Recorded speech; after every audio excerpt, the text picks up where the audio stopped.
Nabi sujud Tuhan kalam dengan ilahi Allah. Nabi lagi Tuhan bermenang dalam perang Badar. Nehanya Nabi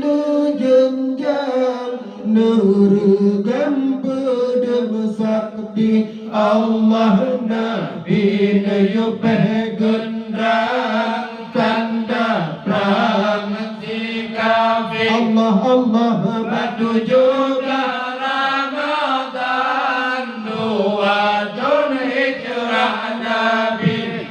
perang Badar masanya dayung Yahudi Allah kafir kaji menghimpun kaji belum jikepung Nabi Allah kafir kaji menghimpun kaji belum jikepung Nabi Allah sidon Nabi dalam perang necam takuasi kafir Hamzah kanan lakuan gerang sang beta nyamlik Allah Bedang Abi Subaidah berangkat ikut Nabi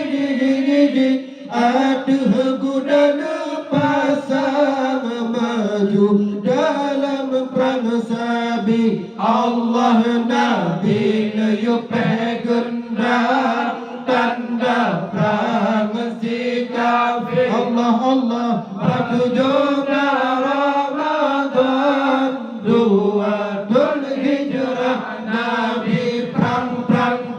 Badar masanya dayung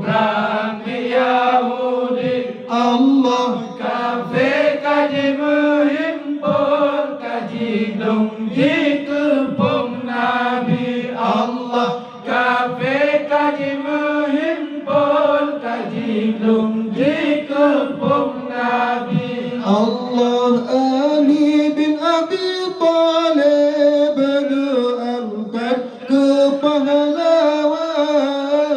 tegahan bandingan Dzulfaqar ke penarik Allah Siga kesentok kafir dalam tanam kadila besikan Kafir yang ladam pangsa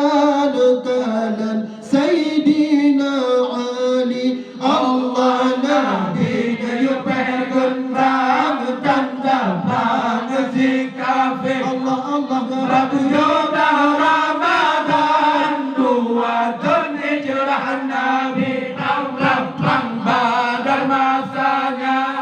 dayung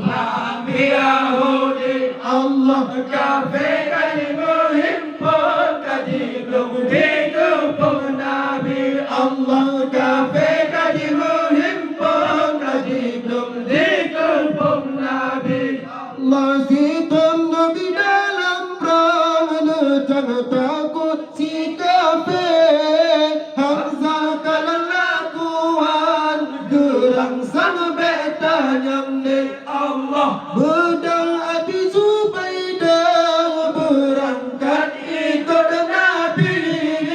ada goda kepasang maju dalam perang sabi Allah Nabi neyupeh gendang tanda perang si kafir Allah batu